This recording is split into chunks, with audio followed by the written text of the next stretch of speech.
Happy Thursday, Thrivers, and welcome back to another guest episode on the Thriving Equine Professional.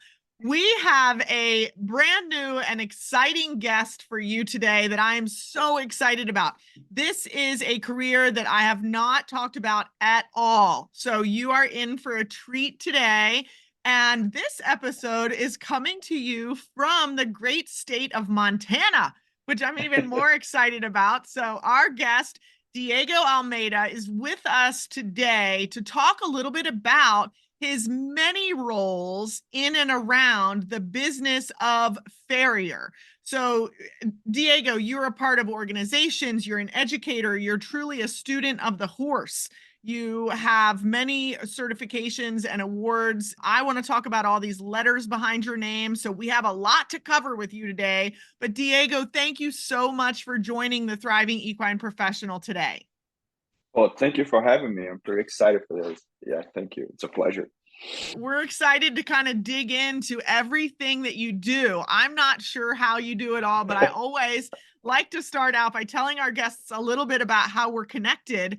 And I will say, Diego, you got stuck with me for a mutual connection that I think we're both quite fond of, but Jessica Normand, of course.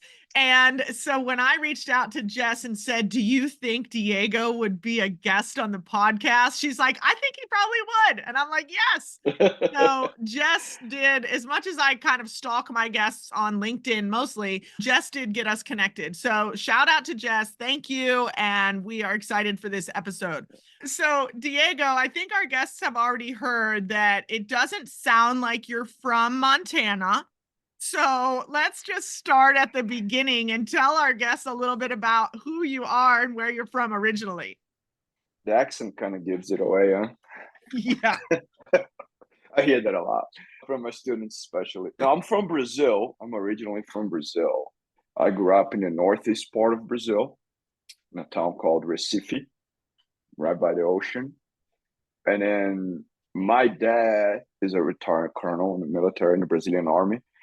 So growing up, we were always moving. Every 2 years, we were at a different place, a different base, all of that. But my dad, in his childhood, he grew up in a little, like, small farm.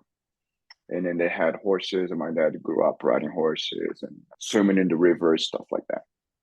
And then growing up, I never really had any interest for horses or animals. I mean, I just grew up riding my bicycle and playing soccer. That's pretty much what you do in Brazil. So the schooling system down there is a little bit different than it is here in America. Now, when you finish high school, you want to go to a university, you have to take a test to get accepted, right? Like your years of high school, they don't really count much. Like your GPA, it's all or nothing. You finish high school, you apply for a university, they'll tell you when the test is, and they'll say how many spots are open for whatever degree you choose to go for. And then if you make the cut, you get in. If you don't, try again next year, right? That's kind of how it is. So like my whole high school was in a military high school. And then when I was finishing high school, I wasn't quite sure what I wanted to do, And then backtracking a little bit, when we were living in this little base, one of our neighbors was taking her daughter for a riding lesson. And my dad asked me if I ever had a desire to ride a horse. I'm like, oh, okay, whatever. I never thought much of it, I'll go. So we went to this place, and this place belonged to a sergeant.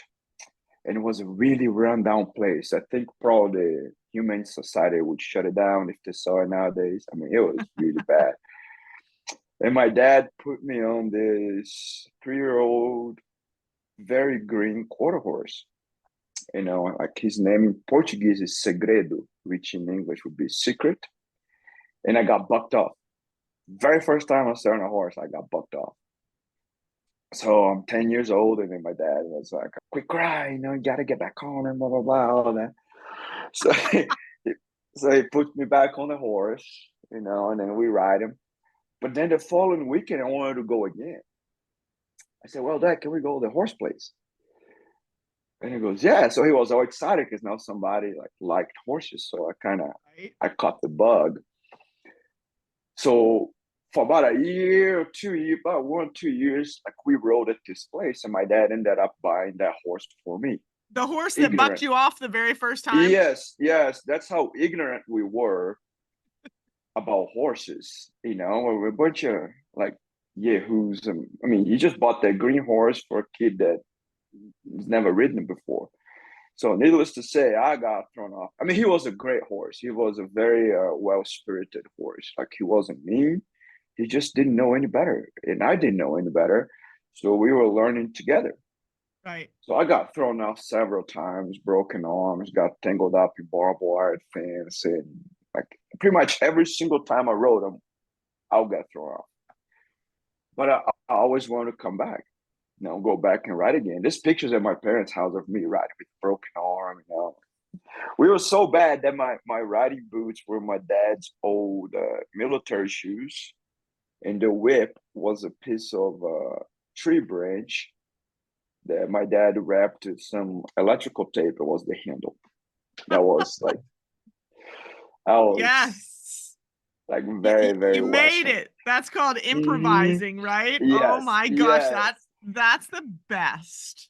Well, I jumped the gun a little bit talking about the university, but I'll get to that part. So, like, that's how I got into horses. So we were riding at this little rundown place. It was mostly like they had this little fenced in, I don't know, a little bitty pasture that had this little weeds everywhere, but there was this little trail where we rode around, like a circle. We did a lot of trail rides. Like it wasn't the city, but it was a pretty rural section of the city. So we'd Okay. go on these trail rides all the time. So we trail ride a lot. So every weekend we'll be riding horses and all this stuff. So I got pretty addicted to it. Like I'll get horse magazines and then I'll cut down the horses that I thought they were pretty, and I had it on my wall. So that's how I got hooked on horses. So then I didn't really grow up. So like from 12 to 16. So like I wouldn't hang out very much with my friends. I just wanted to ride horses. But I still didn't know much. So then my dad got became friends with a guy, and he was a true horseman, true horseman. And he was a mechanical engineer, but he wasn't a horse trainer. If you asked him to ride your horse, he would. If you offered to pay him, he would not take your horse. Okay. Because he believed what I think he was correct, that he would build up those horses to what these horses wanted to do. Right. So I grew up, I rode jumpers and dressage horses, right? This guy, he was a jumper. And his horses that he trained, it could set him free in an arena and go jump. If there was a jump set up, they would just jump, like having fun. They had fun. They were so confident. But it would take them probably 2 3 years to get these horses over a cross rail. Wow. Versus people getting a horse nowadays in 2 months, they want this horse to jump 4 feet, right? 1.45 or whatever. So this guy, so I became friends with my dad. And so this guy said, you're going to kill your kid one day. Like you have this kid that cannot ride and you have this horse that's not trained. You're going to kill your kid. So my dad's like, well, what should I do? You should buy him an old horse, an older horse. So then my dad bought me this 22-year-old retired like school horse, right? Like the riding schools have. In Brazil, back in those days, if you want to really learn how to ride, you go jump. Like there Okay. wasn't much of a Western riding, that kind of stuff. It was like the Western riding that we had 25 years ago. It was basically for drunk people, like that kind of stuff. So like if you want to ride, they have riding equitation schools. They put you on English breeches, either pair of half chaps, English saddle, and you go ride. I didn't sit on a Western saddle until I got here for the 17 years ago. It was the first time I sat on a Western saddle. Everything was Wow. English. So my dad bought this horse. His name was Sherlock. And Sherlock was real crippled, but he didn't buck me off as much.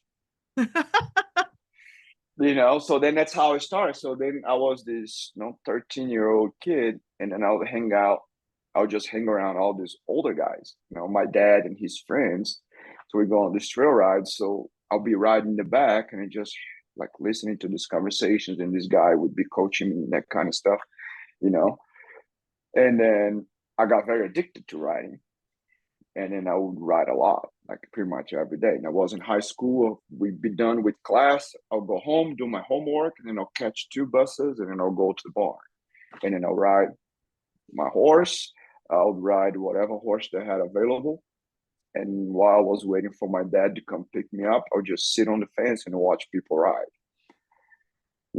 And I learned a lot just by watching people ride, how horses move. At that time, I didn't realize, I was just like just watching, and then like dreaming on these people that had those outstanding horses. We didn't have the money to buy these real expensive horses, so I had to make the cheap ones work. So I just sit there and watch and watch and watch, and then the weekends I'll have my lessons with my dad's friend, right? Because we'd go on a trail ride and he'll be correcting me. Was very, very strict about, if you're gonna ride your horse and you're gonna make your horse look good, you shouldn't ride a dirty horse. Okay. So I like the tack had to be clean, the horse had to be clean. I had to wear either a button-up shirt or a polo shirt had to be tucked in. Because if you're trying to ride your horse to make a horse look its best, your gray horse cannot look its best if it's got stains on its neck. And then, I remember to this day. So, if we're going somewhere, then I'll show up early, clean the horse, make sure everything's clean. I mean, in Brazil, it's very hot, so you could even hose them off, and it'll be dry by the time you had to tack them, 15, 20 minutes to dry. So we wouldn't ride a dirty horse. Even when I moved to the States and started riding, people always looked at me funny because I will not ride a dirty horse. I was going to ask, so does that hold true till today, Diego? That presentation is part of the experience. I think so, right? I think so. And then I see that a lot too. For example, when I worked at vet clinics, and I don't want to sound very arrogant and stuff, but I know people bring a horse at the vet clinic and this horse is covered in mud. And I'm like, well, the horse is an extension of your behavior. And then you show up with this horse, it's covered in mud to a vet clinic. You wouldn't go to a doctor's appointment. Well, some people would, but hopefully you wouldn't go to a doctor's appointment in your pajamas. Right. So they bring those horses for Farrier appointments and mud everywhere. In South America, because the horses are so expensive, if you go to these places, they can be the most humble places ever. And those horses are clean. Their places are clean. My friends from South America, they come here. Why all the horses here so dirty? Why all the places here are so dirty? Because without that, they'll take pride. It can be the simplest barn, dirt floors, but it'll be clean. The horses will be clean because they take pride of having them, So that was a little bit different for me, once I moved here. But anyway, so then I was jumping horses and then we would do endurance races and all that stuff. It was my whole teenage years, so kind of doing that. But then when I was finishing high school, I had to get serious. I was like, oh man, I gotta figure out this university deal. I mean, I always had good grades in school and all, but I gotta figure out what am I gonna do. So then I was like, well, I gotta take some time from writing because I gotta study for this test. And I was always very good with numbers. I like to read, but I was not a literature kind of guy, or I never thought I'd be teaching. I was always good with numbers and physics, like the hard sciences, they call it. Yeah. And it was in the late 90s where computers were coming up, and I was trying to figure out I was going to do civil engineer because one of my aunts is a civil engineer. And they're like, well, maybe I can work with her. And then I went to visit the department. I didn't like it much. And it's maybe I can go to electrical engineering. I knew it was going to be some kind of engineering, but I didn't know. I was like, man, none of these things are resonating with me. So then at the very end of the tour that we were doing to the university, I mean, what's happening today. We went to the computer department. I've never turned on a computer in my whole life. I didn't play video games growing up, nothing. And this guy pulls up his little card and scans this door. The door unlocks. Late 90s. And so we walked in there and there's a lobby, brand new labs. I'm like, well, this is kind of nice. So well, what's the competition? The competition was a little bit higher than your regular engineering. I'm like, well, I guess I could do that. probably computers are going to be anywhere, like everywhere. So I guess there'll be a job opportunity there. So then my third year of high school, so I quit everything. I quit riding, quit hanging out with my friends. I just studied 14 hours a day because I didn't want to be the first one in my family to not get into the university. My parents got in, my mom's side all got in, my older cousins got in. So now it's my turn.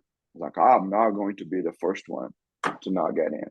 I can leave it to the younger guys, but it's not going to be me. So I got in. So then I did computer science. I went to school for computer science in Brazil. But then I quit riding horses at all. It's like, okay, horses were just a thing in the past. Now I'm 20, well, I was 18 years old when I got in. It's time to get serious. It's time to, make a living. So horses were just a thing from the past.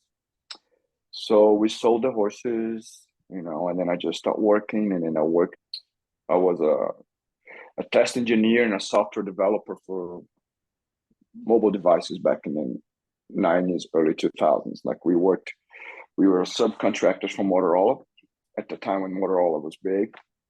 So we worked on those telephones and we write code. We worked on the very first video calls, like what we have now. Right. Like we worked on the very first one. So they would fly us to northern Chicago, like a town called Libertyville. Motorola used to have a site there, and it was the only lab that had 3G network. And then we'd go there and it would stay locked in this room, probably as big as my office, testing these telephones. So that was my first contact with the United States, right? Like you're all gonna come together. Yes. I couldn't speak English very well. I could read technical English because all our books and computer science were in English. So I could read. I couldn't speak, like I could understand very little, but I knew what certain words meant because of the tech. It was more technical English. So at that time, as I was like doing computers and stuff, like I never really had a passion for it. The money was good. I was 24, 25 years old. I was doing well, but I didn't have. It was good when it was challenging. Like I like to be challenged. Yeah. Like I don't like one of the things that people that hang around me that have a hard time is like I like the things that are difficult. Yes. It's grit. I like it. Yeah, I like the challenge, right? So everything I've done in my life, it wasn't because of the money. It was like, is there a challenge there? So when I got into computer science, it was a challenge because I had to learn these technologies that are going to come up in 2 years so I can train the team, So me and my friend that we worked together in our team, we are like burning all these boards and trying things and figuring things out. I like that stuff. That kind of stuff motivates me. If I plateau, then I don't know what to do. So like I gotta figure things out. So I'm always moving. So then so at that time I was playing music on the side with some friends. My dad joined this church, and then I always learned how to play the guitar, but never really like pursue. So my dad was part of this Bible study group and stuff. And then my dad had this guitar, and they know how they go those Bible studies, they play some music and stuff there. So then my dad bought a new guitar, and his old guitar just got tossed around. So I stopped playing just for fun, trying to figure it out. Like maybe I can learn this, his old guitar. And then I eventually started helping dad play church on the Sundays, right? So I go there, help him play kind of stuff. So I got a taste for music, and now I have a challenge. Right. So then I started taking like music classes and all this stuff. I was like, man, I really like music, but I'm really not excited about my job with computers. Maybe what I could do is study music and become a record producer, because then I can combine computers and music. Right. Right. So I started doing some research to try to figure out like where I could go. Because if I'm gonna do something, I like to understand what I'm doing. So like I don't like doing things kind of halfway. So I really have to go deep and figure. I like depth more than width. Okay. So I like, I don't like being a jack of all trades. Like I try to figure out, okay, I want to do this, and then I go deep and try to learn as much as I can about what I have interest in. So I figured out, I ran the numbers and I figured out, well, man, it would be cheaper because I like blues music. So it would be cheaper for me to go to Chicago and go to college for 2 years and learn music and then come back, then go to a music conservatory in Brazil that's out of state, and it's going to be way more expensive. So if I go to the States, I can go learn music in English at the same time, and I come back, and then I'll figure out a way to start producing records. I didn't want to be a rock star. I wanted to produce songs, you know. At the time, I had set up a little studio at the house, like in this little back room that we had. I would just spend all the time there, like writing stuff and playing the computers. And anyways, so I didn't tell anybody. I didn't tell anybody about this. So I just started running the numbers. Like maybe if I sell everything I have, you give me enough money to go to college for about like a year and a half, and then I have 6 months that I can find a job anywhere just to get me through, and then I'll come back. Like problem solved. So I figured out the college, there's a community college by Chicago, because I had gone around that area when I was working for Motorola, so it wouldn't be a complete new area for me. Yeah. You know, so I sold everything. I told my parents that I was gonna go to the States for 2 years, and boy, they flipped out. They did not like that. No, they did not like that. It was a tough conversation, you know. And then so I came, and when I came, I I got hooked up with this. So the college had this host home program for international students. So I got hooked up with this lady. You know, I call her my American mom. That is there her house. So I rented a room there, you know, and then she would host international students. So I had a room there, and I was going to college. But then I quickly realized, because it was after 9/11, so they had changed the immigration laws. So I couldn't get a social number. And I could only get a job. I could only get a job at school that would pay pretty cheap. Right? So it was very hard to make rent, like working at the school. I did the school for a little bit, you know. But then as I was at this lady's house sitting there, I was the only student that would help her out with the chores, you know, like because the military thing from my dad, like, you know. Work ethic. So, yeah, so there always, the rule of the house was she'd cook dinner and then she'd do your laundry, because she was very picky about the washing machine. She didn't want people touching the washing machine. So like she'd do laundry and then she'll cook dinner. And then if you're not going to be home for dinner, you had to let her know, right? Everything else, like you were on your own. But then she'll cook dinner, and then I'll help her out, put the dishes away, like that kind of stuff. I'll mow her grass, like, because she was older. But then, like, we'll be sitting there and have a conversation. I love coffee, and she drinks a lot of coffee. So we'll be having a lot of cups of coffee, sitting there, and then I'll just talk to her, and then she'd correct me, correct my English, you know, and help me. And then I'll do my homework, and then I'll go watch TV. And people thought I was super lazy, because I'll put my headphones on and I'll watch movies that I just watched before with subtitles. Even to this day, if I watch a movie, it's got to have subtitles, you know? And then, because I was just like trying to get used to the English. Right. And then I said, I'm not going to contact anybody from Brazil, because necessity is going to make me learn. Because I was paying international, my credit hours were international student rates, which is super expensive. So I didn't want to take English classes before I came, because they don't count for your regular credits. So when I was doing my research before I came, you can take the TOEFL test, like I forgot what it stands for. It's an English proficiency test. And I learned that they're gonna add a speech part to it. I'm like, oh man, if they add a speech part, I won't be able to pass. But I have 3 weeks to take this test before they add it. So I studied real hard, and I took the test before they changed it. So I got this real high score on the test. So for the college, I was this proficient guy. And when I got here, I couldn't say anything. I could say Coke, bathroom, and burger. That was about it. I could count to five, so I could go to McDonald's, and that was it. That was it. So Coke, this lady bathroom, and burger. Okay, got those you are the around, got you that's around that. anywhere. Yes, That's all you need, right? that's it. Yeah, wherever you go. So I did that, and then this lady would help me. Like should correct me and all that stuff.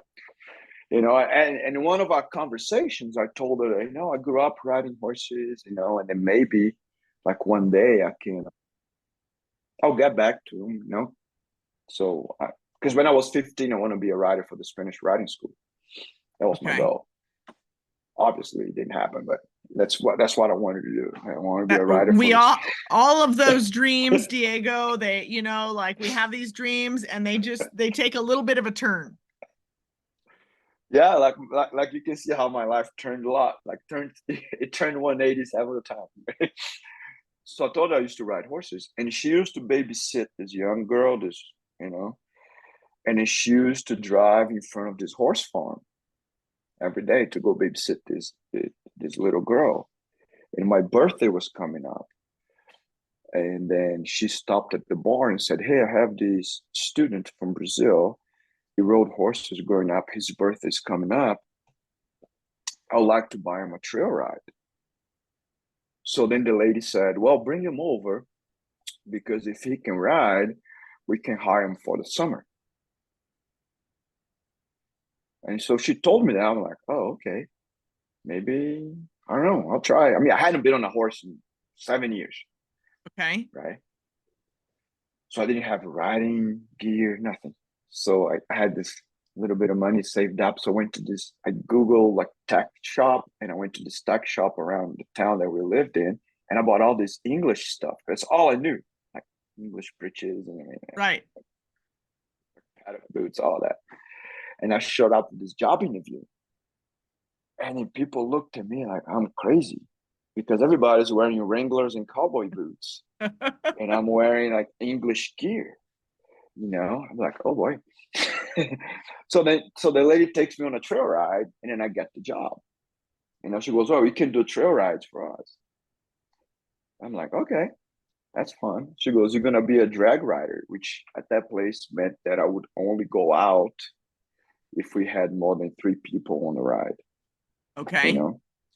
So you can drag ride Sunday afternoon. I'm like, okay, great, it's fine, fantastic. Be on a horse. So because it was summer and I wasn't going to school, right? I didn't have to go to school, and I didn't have the money to go take summer classes, right? So I'll just hang out. I'll just go to the barn and hang out at the barn, and then I wasn't getting paid or anything. I'll just stay there. So right. if people needed help, like the Mexican guys, they needed help cleaning stalls, I'll help them out. Like, needed that help stacking hay, clean the barn, bring this horse in, bring this horse out. Like, oh, there's a horse, hop on him. Oh, we need a drag rider, but so and so didn't show up. Can you go? I'm like, yeah, I'll go. And then I was just around. So I'm a firm believer that you have to be available for the opportunities to find you. Yes. And a lot of times people just wait for the opportunity to show up. Like, you got to make yourself available, and then you gotta make sure that, like, I don't want to get very metaphysical, but you got to make sure that you are available to the universe. Yes, giving the universe opportunities to bless you. To find, yes, So if I just stayed home, and then like, I would probably never had this chance, but I was there, I was around, and then I wasn't expecting to get paid. I was just available.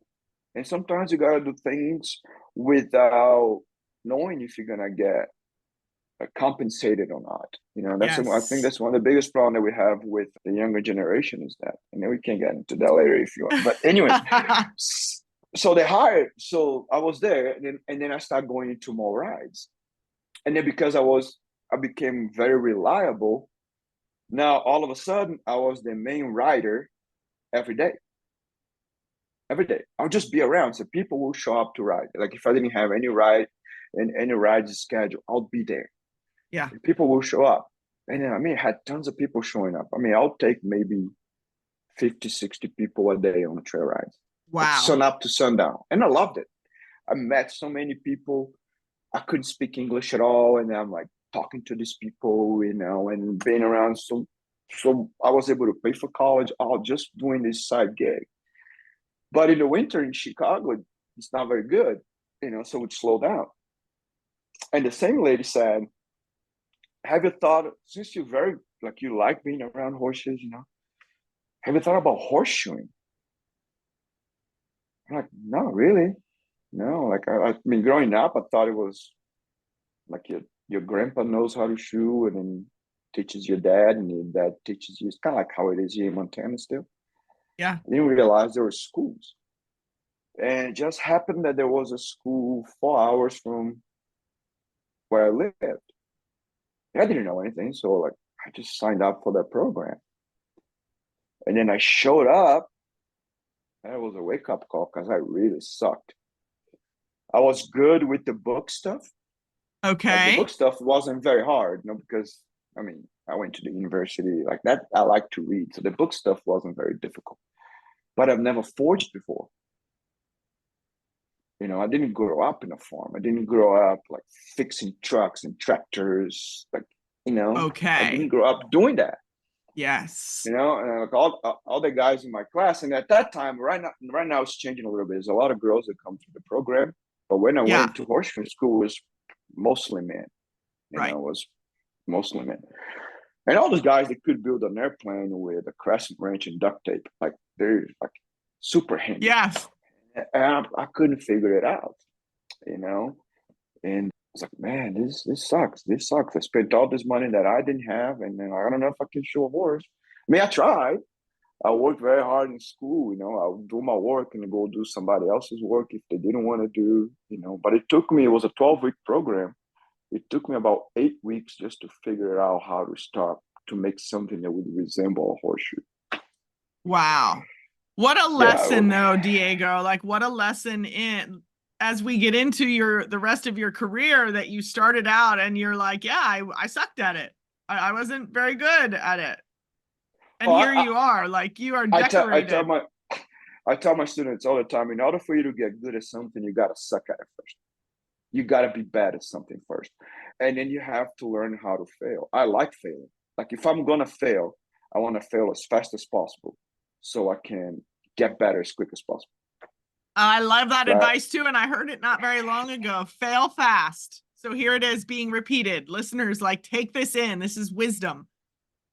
My certifications, oh yeah, I mean, I went for them. I wasn't even ready. I would show up. But because I figured every time I fail, somebody's gonna tell me how to fix, and then I'll step closer to pass it. Versus, Yeah. oh, I wanna go until I feel like I'm ready. You're never gonna feel ready. Just go for it. You're gonna fail. There's nothing wrong with failing. Yeah. But you know, people are afraid of failing. So I love failing. You know. So, anyways, so I went to shoe in school, and then it just happens that one of the local farriers, he was the vice president of the American Farriers Association at the time. He would go to there once a class, once a session, and do a leg dissection. You know, and then it just happens that he was looking for an apprentice. You know, and I was 26 years old at the time. Dad broke. I mean, probably the brokest I've ever been in my life. I mean, I was really broke, desperate. And then the instructor said, I think I have a guy for you, but he's going to drive you crazy. And so we met, you know, and he offered me the job. And I'll never forget the conversation that we had in the parking lot at the school, the very last day of school. Like we finished school, he came, and then he said, well, there's a few things that you need to know when you come work for me. I'm like, okay. He goes, we're going to shoe a lot of horses. I'm very hard to work for. You're not going to get paid a whole lot of money, but you're going to learn a thing or two about horseshoeing. And all I kept asking was, when do I start? When do I start? He's like, don't you want to know how much money I'm going to pay you? I'm like, when do I start? Because I mean, I had nothing. Right. He's like, well, do you want to take a month? to, get your stuff and move in. Like, I can't start Monday. I was like, okay, this kid's crazy. I mean, I didn't have anything. I had 2 pairs of jeans and 3 t-shirts and my work boots. That's all I had.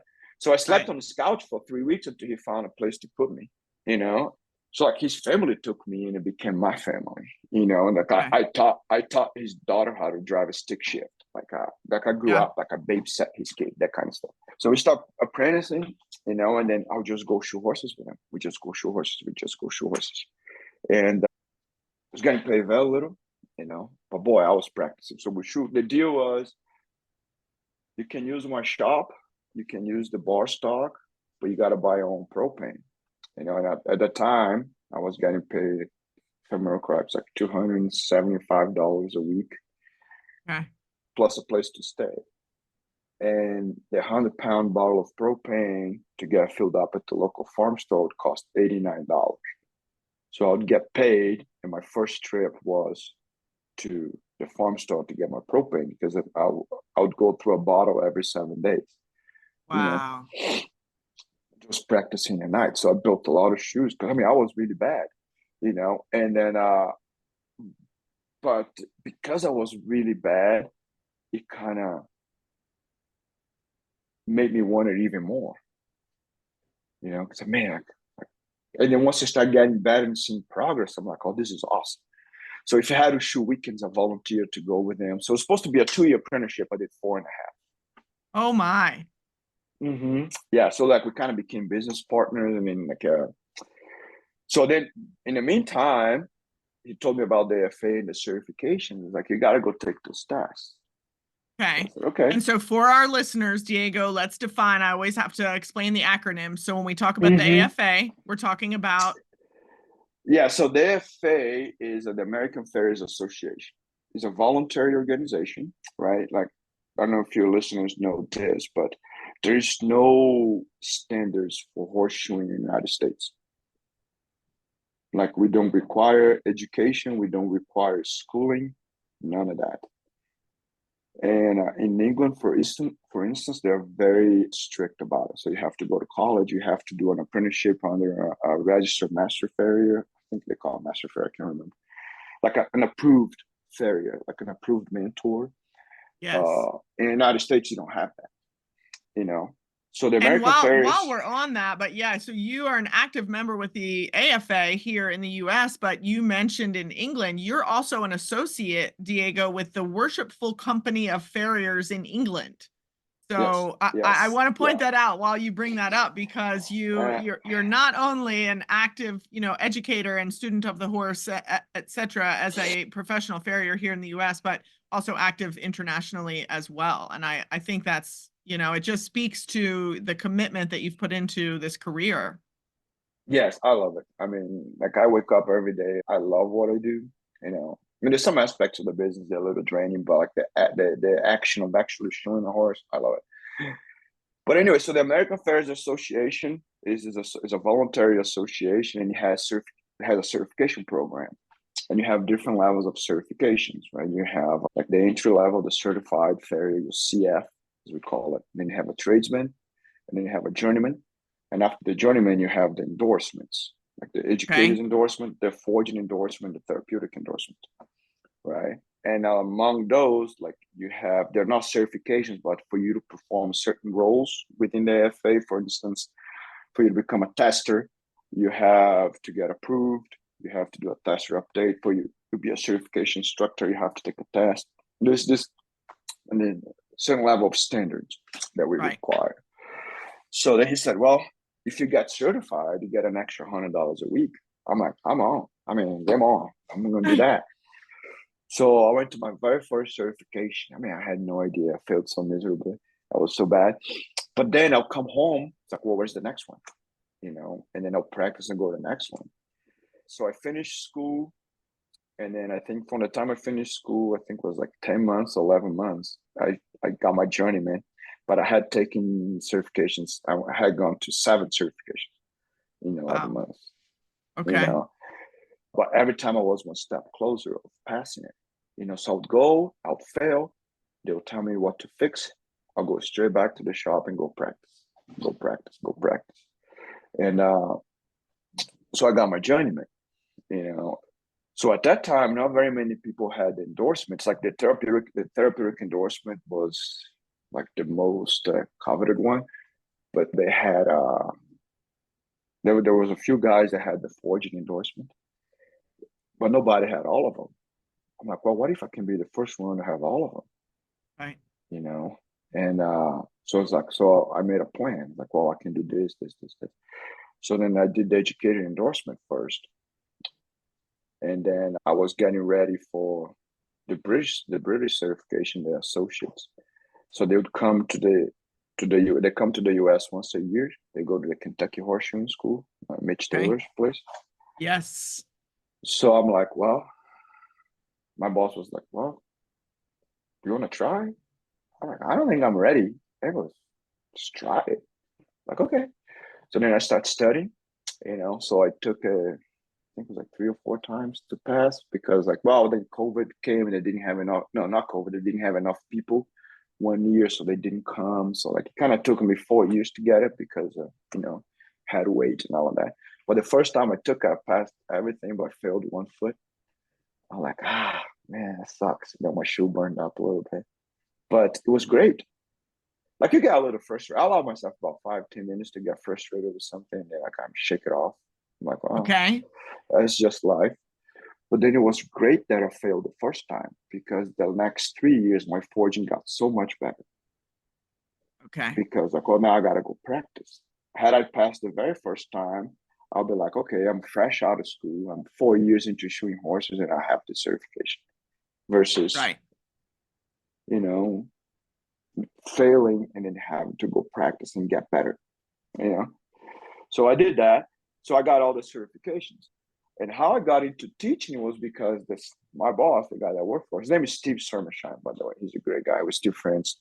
He comes visit, you know. So He bought shout the out to horseshoe. Steve. Yeah, he's great. Yeah. Miss Laurie, his wife, she used to hit me in the head with a wooden spoon because me and his son would like making him mad during dinner, and then she hit me in the back of the head. But anyway, so he bought the school that I went to, but he's a great teacher, but he wouldn't be a very good horseshoe school instructor. Okay. He's a great one-on-one teacher. Like if you are motivated, So he bought this school and he said, well, I bought this school, but you know that I cannot run it. I'm trying to find somebody, but can you teach it for a year? I'm like, yeah, I think I can do that. So, because he saved him and Rena, my American mom, they saved my life. So I'll do anything for these guys. It's like, yeah, I'll try it. So I showed up there very first day of teaching horseshoe school. I had no idea. Like 12 people looking at me. I'm like, what now? What do we do? So I remembered all the exercises that I did back when I was apprenticing that got me through my journeyman. Okay. Like, well, that's our program. I'm just gonna do that. If it worked for me, it's gotta work for these people. And then that's how I got into teaching. And I just developed like a taste for it, like it's not about the money because you don't make a whole lot of money running horseshoe schools or teaching, Right. like to me personally, it's like when somebody texts you 2 years later and say, hey, thank you for allowing me to provide for my family. Yeah. The impact. Like to me, that's what does it, because I don't think my generation can change the farrier industry. I think that the new kids can. Okay. So here through the program, like we always tell them how important it is to study, how important it is to pursue certifications, how important it is to learn horsemanship, to like make the trade a little bit more professional. Yes. Versus a side hustle. Run it as a business. Right. Like understand what is the cost of shoeing a horse, how much does it, how you're planning for your retirement, because horseshoeing is the only business that you cannot scale.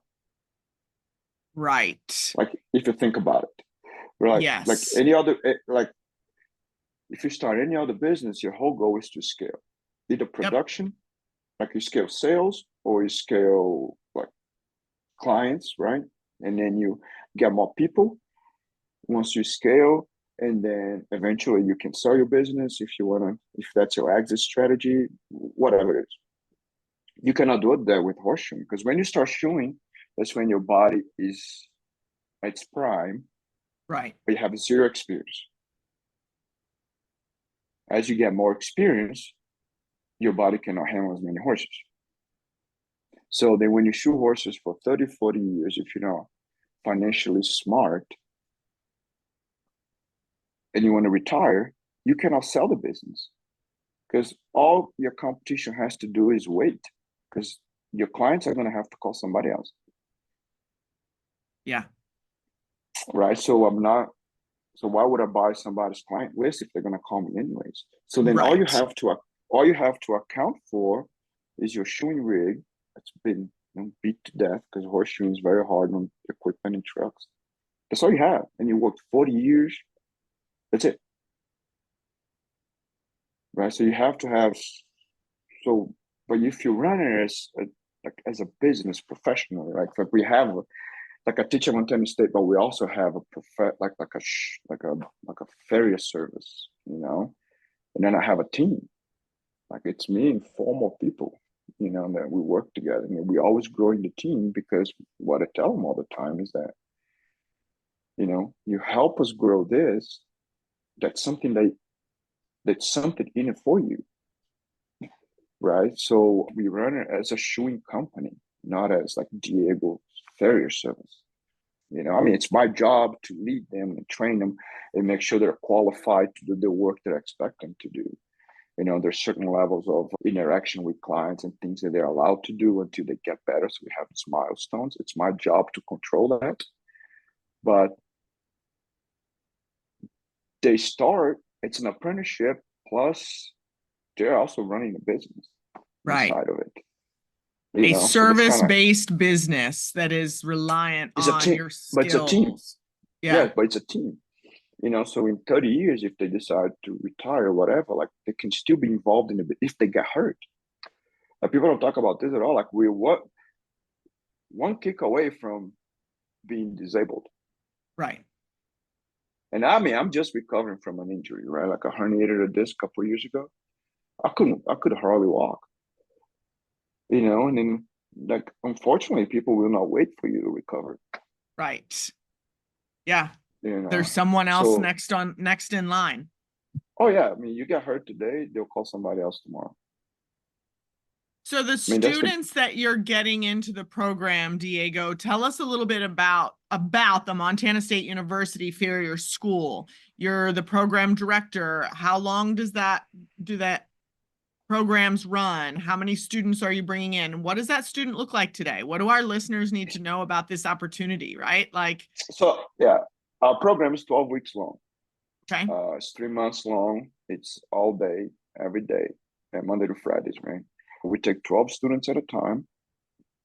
So we start from zero. We assume that people have never put a halter on a horse. Okay. And so they show up. Now we have a lot of girls that come to the program too. Like I said before, it's mostly men, but now I have a lot of girls. So there's a theory component to the program where every week they have reading assignments. So we go in depth into anatomy and physiology, because I used to work at vet school before in Illinois. So they read that. They have to write a summary every week. And then on Fridays, we have classroom. There's a huge forging component. They learn how to build shoes. For the majority of the program, they build every single shoe that they nail on. Because if you know how to make a shoe, you know how to modify one. Yeah. So, and then the shoe horses. Now this time of the year is the busy season here. So we already have trailers lined up outside here waiting for us. So they'll show a lot of horses. And then they stay home. They stay after hours and they practice. The shop is open for them after hours, and they have forging assignments and things that they have to do. So I tell them that I'm just asking for 12 weeks of your life to give you a lifetime career. Okay. 12 weeks of your life to give you a lifetime career. I love that. So I want a 150% commitment. Yeah. Like for 12 weeks, I tell them you belong to me. Is there usually a waiting list? Yes. We usually have a waiting list. and then not everybody graduates from the program. Right. It's usually about 30 to 40% graduation rate. But the ones 30 that to do graduate, 40%. Wow. hmm yeah, Okay. I mean, they can finish, they can complete the program, but not graduate. Okay. You know, I mean, and graduation requirements 70% overall grade. They get tested every Friday. They get Okay. tested. And then we help them as much as we can. So if somebody is struggling with shoemaking, like I was, like we stay after hours, we'll come early. We want everybody to succeed, and we help them, but we don't lower the standard. Right. Like we try to bring them up to the bar. We don't lower the bar. Yes. Yeah. So, and then they have a lot of fun because like first couple of weeks kind of hard for them, but once they get used to it, they just like the shop becomes their second house. They're here all the time. They hang out. Past students will come, stop by. It just becomes this big family. Um, but that's the program. I'd like to have a longer program. Ideally, my ultimate goal is to have a 2-year program. Okay. Because then we can talk about other aspects of having a Farrier business. Like they can take accounting classes, they can take marketing Yes. classes, riding, not like horse riding classes, but also writing classes. Right. Because if you're asked to write an article, if you're asked to give a presentation, if you're asked to get involved in research, like you have to know how to write. So all these other classes that would be nice for them to take, but we just cannot do it in such a short period of time. So right now the program teaches them how to shoe horses, and we do talk about things related to the business, but I'll be the first one to admit that's not where I want to be yet, as far as these other aspects of the businesses. Right. Um, but that's how the program is. Okay. So we run 3 And sessions a year. 3 sessions a year. And I'm sure there has to be, some really important partnerships there as well. I was curious, as you said, you've got some trailers lined up out there, today. Where are you sourcing most of those horses? Is that difficult, or does that come pretty easily where you are? Both. Yes. No, we have like the community supports us a lot. So MSU has a few horses. Depends on the season too. So when we start in February, it's still very cold here. So MSU has a few horses. So when MSU is in class, we do some of the MSU horses. It gets the students going until the weather breaks. But we Okay. also have some loyal school customers that they'll bring their horses. They haul their horses for us. Those horses that get done at a very nominal fee because the students do all the work, and then people understand that. Me and the other instructors will supervise and make sure it's done right. But there's a learning curve to it. And they understand there's a learning curve, so they understand that the quality of the work in week 2 is going to be worse than the quality of work in week 10, right? Because the Right. students are learning. There's a learning curve. Like we make sure it's safe and then the horses are usable, and that kind of stuff. But the quality will get better as the class progresses, which is the goal of learning something. So we make that clear to the student, to the clients. They understand, they support. Some of the gas ranches will bring their horses over to us, and we get them prepped for the season for them. So this time of the year, there's a huge demand for work. So we're pretty blessed that these people, bring their horses in and support the program, so the students get a ton of practice. And then, Okay. but we don't have a specific partnership. Like the only partnership we have is with Mustad, where we get our supplies from and stuff like that. But Okay. other than that, we are tuition funded independent MSU program. Okay. Tuition funded independent. So if anyone is interested, they can go to the website at Montana State Farrier School. They can check out Montana State Farrier School and find out more about that program. Diego, tell us a little bit about Back Punch. I think that's the logo I see on your shirt. Yeah. But well, that's a Farrier business, right? So years ago, when I was running the other horse shoe school, I wanted to do I want to be able to provide a little bit of education for the industry, right? So I was like, man, I can make this little computer app, a phone app. So I made this little app, and then like we share information when I was studying for my AW. So whatever I was studying, I just put it in there, people could see it, would make some videos and stuff, and then transition into like this Farrier business that we have now, where we educate people, we give clinics, we have the apprentices, we shoe horses, we make some tools, so we transition into that. So that's our Farrier business. That's the back punch, and then we have the people that help me here to school, they work for Back Punch and they help me run the school, which is part of my requirement when they come to apprentice, is that you have to teach at the horseshoe school.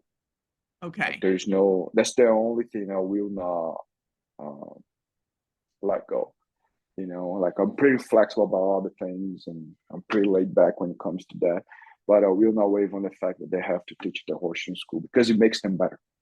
Yes. Like from a selfish standpoint, like teaching at the horseshoe school makes me better because if I want to raise the bar for the class, I need to get better. So if I tell the students that their work is not good, I have to be able to do it twice as good, twice as fast. Otherwise, they will lose respect and they will not listen to me.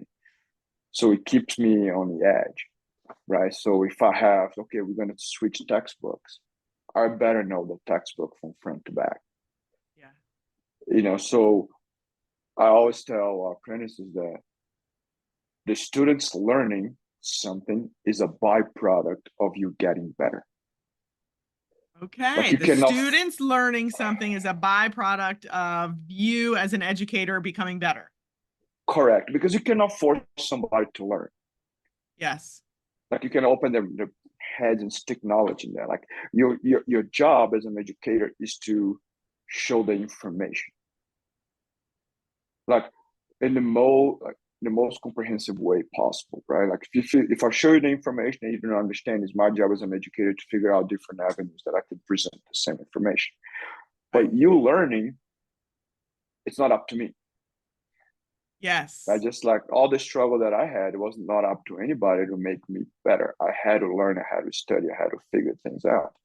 But if you get better as an educator, as a teacher, right, and then you truly enjoy what you're doing and you get better, you getting better, as a consequence of that, your students will learn.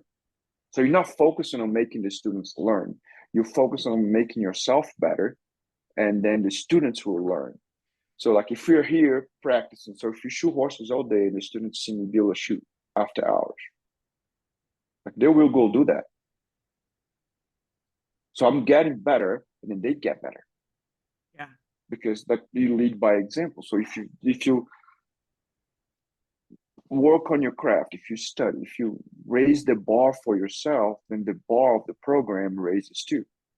And then the students, they get better. So what I tell because in the beginning, the apprentices, they get a little frustrated because they try to explain and the students don't get it. And they get like, oh, so it's not learning, blah, blah, blah. So you're looking at it the wrong way. You're looking at it wrong. So if somebody asks you, I don't know, how to forge weld, let's use that for example. And then you show them how to forge weld. And there's 12 people in the class, 3 understood. So that shows that you know how to forge weld. But okay, how about the other 9? Could explain forge welding differently. Now, maybe after hours, I can just forge weld more and figure out different ways to forge weld. Now I'm getting better. Right. I'm not teaching anything. I'm teaching myself. So I'm figuring out different ways to do this. Okay, now I know how to do this thing different ways. So now I just learned how to, I already knew how to forge weld, but now I know 3 different ways to do this. So now tomorrow morning, I'm going to present, say, hey, for you guys that had a hard time understanding yesterday, maybe see if you could try this way. And now maybe out of the 9 that didn't get it, 4 now got it. Right. So it's like, okay, how about the other ones? Maybe I can go back to the shop. Maybe there's more ways to do this. And then I'm getting better. And then eventually, hopefully, everybody in the class will understand versus, oh, that's the way to do it. And then if 2 people got it, I'm cool with it. Right.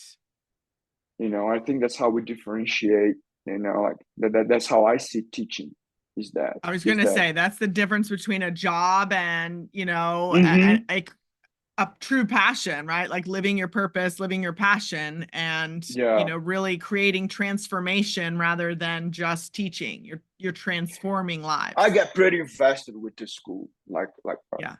I always say, like I hate when they leave. If I could just keep adding to the program because I got it pretty invested because I've been there and I've been in a Yeah. position where I didn't have. I mean, besides I met Steve, I didn't have very many people that were like, "Oh, you don't understand. Let me show you." Yeah. The Like connections. I just had to hear all this other stuff and like how dumb I was and like, oh, you just don't understand because you don't speak English. Like, oh, maybe you just don't explain very well, Right. or maybe you just don't understand what you're trying to teach me. But when you Yes. truly understand and you can simplify it, like you can go as simple as you want, or you can go as in depth as you want, depending on the audience that you're talking to. And then it goes back to building the confidence. I had a couple of years ago, we had somebody criticize the work at the school. Was the first week the students were here, first week 2 jobs, and then people criticized. Like they went online and they did that. And I'm thinking, like, I don't get online and debate much, but I'm thinking there's people like they never taught before. Because, for example, if I have a student and this person is really struggling to get a shoe on a horse, they got the mental block, like, I cannot get a shoe on a horse. And by Friday, they got a shoe on. Like, I don't care if the shoe is sideways, as long as it's not going to harm the horse. Right. Now, this person just did something. So now they're ready to learn. Because before I could be as picky as I want. They're like, well, I cannot even nail a shoe on. Why are you talking about fit? Right. Like fitting this horseshoe or clinching the nails. Like, why are you talking about this? Like, I can hardly get a shoe on. But now we just say, hey, you just proved to yourself that you're capable of putting a shoe on. Now let's refine this. So tomorrow I want one last mistake. And then I want another last mistake. And then that's how we improve, Yeah. right? Versus let's be so picky with the people that just starting out. Right. Then they get frustrated and then they drop out. They just get dismotivated, they just stop. And then the people don't understand that sometimes. The people that criticize the horseshoe schools, like they don't understand that there's a learning curve to the trade. And then you cannot be so picky if somebody doesn't know, cannot do the job. Right. Like once they're like we told this last week with our students, like well, this week we had a bunch of horses here. And I said, we're letting a lot of things slide this week. They will not let us slide next week. But this week is just to get you guys used to the whole process of like Right. trimming, burning shoes, nailing, finish the work. And the next week we'll go better. We'll go better. And then we get better. We get better. We get better. You know? So I think as an educator, I think it's my job to create this environment where the students they can um, allow themselves to be wrong and make mistakes. And to your point, it's not every student is going to accomplish all of that in 12 weeks, right? No, So just like what you're saying is understanding that what this student gets in 2 weeks, this student gets in 4, and mm-hmm. seeing that and being able to continue encouraging forward progress. Correct. And that's why our classes are small, right? Because, and I used to have two, and I have no problem with the schools that do this, but like it doesn't work for me. Like 2, 4, 6, like a bunch of different length programs. I had that. And then I had a hard time to conflate that with my teaching style. Right. It doesn't work for me. So to me, it's one program. So that with one program, I know the goals that I want my students to know when they get out of here. But like you said, not everybody's gonna get there. And I have, but the ones that want to try, I mean, I will help them. Like I'll let them come back later. Like, hey, if you need help when you finish here, come back at the school. Come hang out. You can come back here anytime. Right. But we have everybody starts the same. But by the end of the first week, they're all in their different paths. So it's my job as a Yes. teacher as an instructor to know which path everybody's on. And I can tell, okay, that student's in the very far end, that's somebody that I can push really hard. Like this Right. person over here, okay, it's too cocky. So I gotta break him down first and then build him back up. Right. And the beauty about it is the horse. The horse will do that for you. So you have somebody that's Yes. too arrogant, too confident, you put him under a difficult horse, the horse will teach him humility very fast. And then, okay, now that you realize that you're not that good, let me help you. Right? There's no hard feelings. Like there's no, like, Yes. you gotta learn how to let Character things go. building experiences, right? There's Correct. so But I much mean, they don't they don't wisdom. understand. They don't understand at the beginning, right? They get mad, Right. and I mean, it's a different generation now. Yeah. Like people think that horseshoeing is a very, like one of the students just said yesterday, they think it's so easy. Well, you guys make it look so Yes. easy. I hear that a lot. You guys make it look so easy. When we have a horse that's acting up, I mean, because we've done so many times, we can move around. And then we can get the job done. And then to the customer, unfortunately, it's transparent. So the Yeah. clients would think, oh, my horse wasn't that bad. And I'm like, no, your horse was horrible. Your horse was horrible. Or they'll Right. say, it could have been so much worse. I say, well, it could also have been so much better. Yes. So, but until you do it, you don't realize how much harder just having your horse's head tilted it Right. makes for the farrier. How much just that shift in weight. Yeah.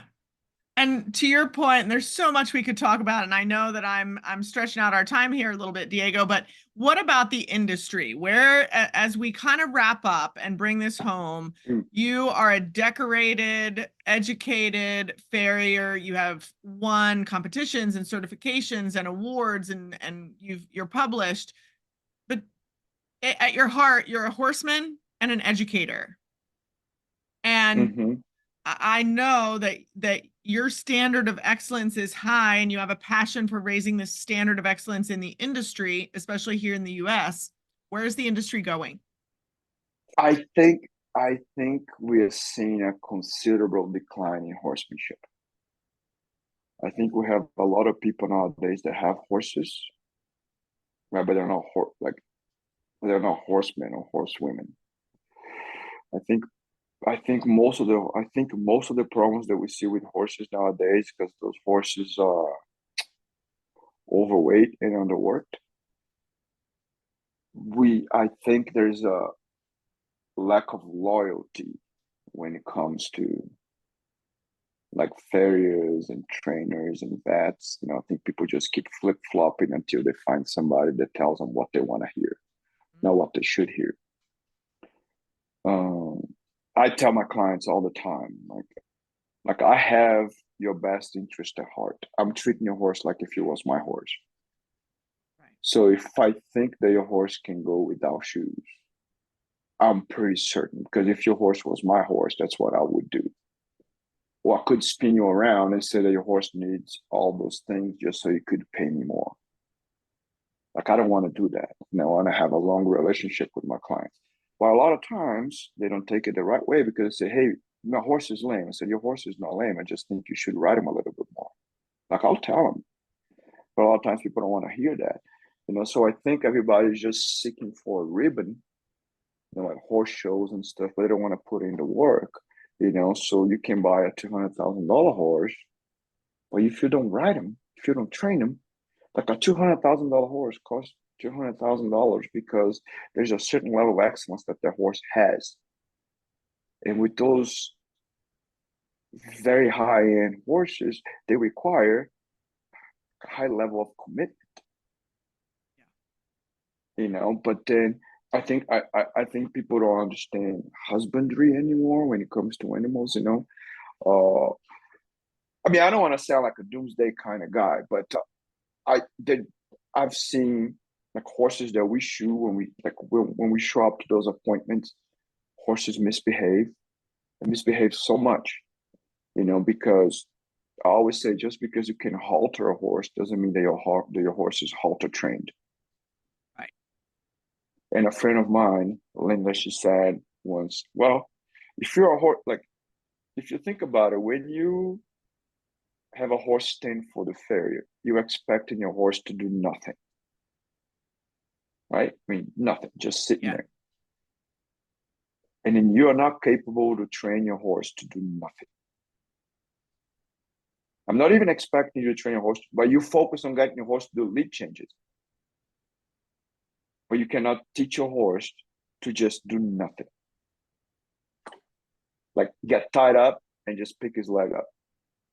But you focused on saddle fit, or you focus on buying a new trailer, you focus on like you're focusing on the wrong things, right? And people say, oh, my horse is good for everything. He's just bad for his feet. Well, it's something that your horse is gonna have to get done every 5 weeks for 20 years. It's a big thing. So I think that I think people are missing the point when it comes to horse ownership. I think horses are great creatures, but they're a mirror. And horses were not made to handle all this emotional pressure that people put on them. And then I think that's why those horses are so, I mean, they're breaking down. They don't like they're so anxious. You bring those horses, you tie them, and they'll stand there for 5 minutes, 10 minutes, and stop pawing and moving around, and they get nervous, they sweat, they'll suck back, they won't get in the trailers, they're afraid of everything, they have no confidence. I think because people are just putting all this frustrations on these horses, using these horses as a escape route for like things that are going on in their lives. Mm-hmm. And those animals are not ready for that. That's why horses make such great therapeutic animals, right? Because like if you get somebody that has some kind of disability, I don't know, you can think of, I don't know, like a young kid that has autism. There's no malice, right? And then what they get back from the horse is 100%. It's just purity, right? So you have somebody that has no malice. The horse just reflects that right back to the people. That's why horses know who is on them. Like you can get a horse that, like my jumpers were super hot, but like my younger sister would get on them, they would hardly move, and she'd be like, "This horse doesn't move. This horse doesn't move," because they know. Like they just reflect back, and then like people just put all this anxiety on these animals, and I think that's what the majority of the problems are coming from. Like the majority of the lameness could be solved if you just made your horse lose 200 pounds and go ride him a little bit more. Yeah.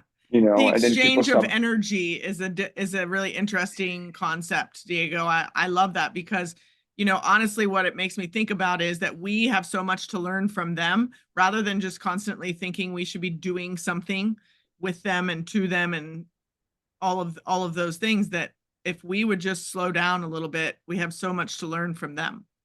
Correct. I'm a little bit old school when it comes to horses, like I don't believe it's a 50-50 relationship, and it's probably gonna rough some feathers, but I don't believe it's 50-50. I think horses, they need leadership. Yes. Right. So it is like a 70-30. If you do what I'm asking you to do, we'll get along. Right. And then if you think back in the days when those horses were used, like if you read like Xenophon books, like the generals and stuff, like, can you imagine we're gonna go to battle and the horse is like, oh, I'm scared of this. Right. Like it wouldn't work. I think horses, they need guidance, they need assurance, they need assertiveness, that kind of stuff. Yeah. So I think people don't understand that, and then people are too concerned about the horses liking them versus respecting the owner first. Like I think with any animal, I mean, for that matter, like you cannot love your animal if the animal is not disciplined first. Yeah. Because then they just become spoiled and dangerous. And I tell my students, when you have a bad horse, like a mean horse, the horse is actually safer than a spoiled horse. Because when you see that the horse is mean, okay, this horse will kick, I mean, it's a bronc, will kick you, bite. You have an option. I either choose to shoot his horse or walk away. Right. It's right there. When you have a spoiled horse, is the one that, okay, he's not too bad, where I would say no, but he's not great. So I would try. And in the middle of the process, I don't know, a fly with, like, I don't know, whatever, a little plastic bag flies on the other side of the road, and this horse just freaks out. Now that's when you get stitches. Now that's when your shrimp box gets destroyed. That's when you get hurt, because like it's not a trustworthy horse. But so then you're taking your chances every time you work on that horse. Every time I got hurt was on a horse that was spoiled. Yes. And people don't understand that. Oh, he's just bad with that leg. It's okay. What are you doing about it? Or he doesn't bite. He just likes you. I mean, well, he has teeth, so he has the potential to bite me. Yes. So I don't understand that. So I think there's a little bit of a lack of horsemanship as far as the industry goes. And then I think that, like all the professionals involved, and I think the horse industry is one of the few industries that you don't have to have knowledge to have a business in. Right. So you don't have to be a good farrier to have a farrier business. You don't have to be a good trainer to have a training business. There's no standards. But the only standards that we have is for veterinarians, which we all know that in vet schools, they don't learn about the horse's feet. Well, we have a vet student right here in our program right now, came just for that, because they don't learn about horseshoeing. But when they get out of vet school, they're going to deal with lamenesses that involve the legs and the feet, and they don't know.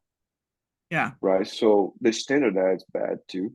So because the standards are bad, people just keep pushing the ball into somebody else's court. Right. The opportunity for education, it keeps coming back up, right? Good educators that are going to take the time to provide inspiration, motivation, education, and to your point, I love how you pointed out the importance of obedience and discipline. Yes, and I think so. For example, when I was riding horses, I would not take a lesson from an instructor that was not ready to get on my horse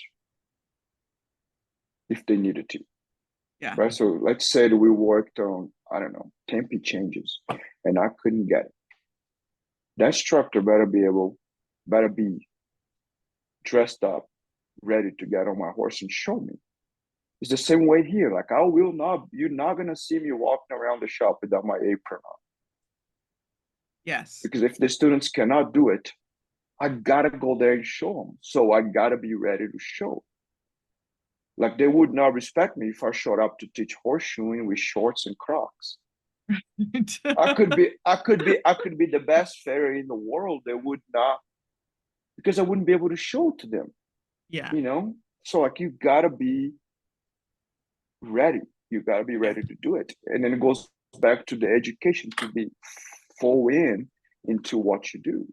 So I know my suggestion, like if you're a trainer, like train everything, like be able to not just ride horses, but train the horses that are under your care. Like those horses' behavior are your business card. Yeah. Right. If you're a horse trainer and then the horses under your care, they don't stand for shoeing, they don't load in the trailer. I don't care if they're great riders. Like your training program is lacking. It's horse training for a reason. Otherwise, just be a horse rider. Right. If you're a farrier, learn how to make shoes. Like, like use the forge. Like rely less on gimmicks. Like your skills. It's your commitment to the trade. You have to do that. Like, like putting shoes on horse is part of being a farrier. Right. Be committed to what you're doing and be like, I love when you said 100, give me 150%, be all in and be committed. Yes.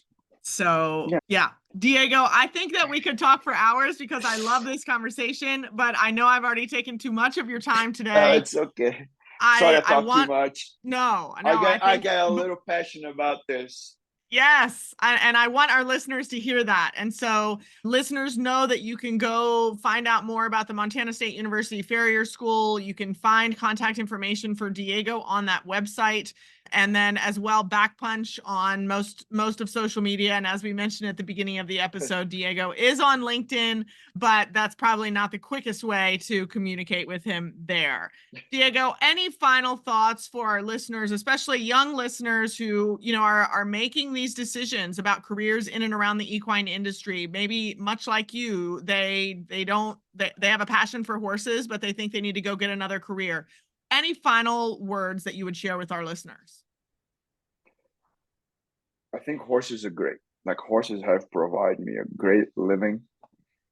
I think if you want to pursue a career with horses, working with horses, it's different than just having horses, right? So I think you have to figure out something that you truly enjoy doing. If it's either vet school or horseshoeing or being a horse trainer, chiropractor, whatever, you should go all in, and you should try to educate the horse owners, because a lot of most of the horse owners, they just don't know.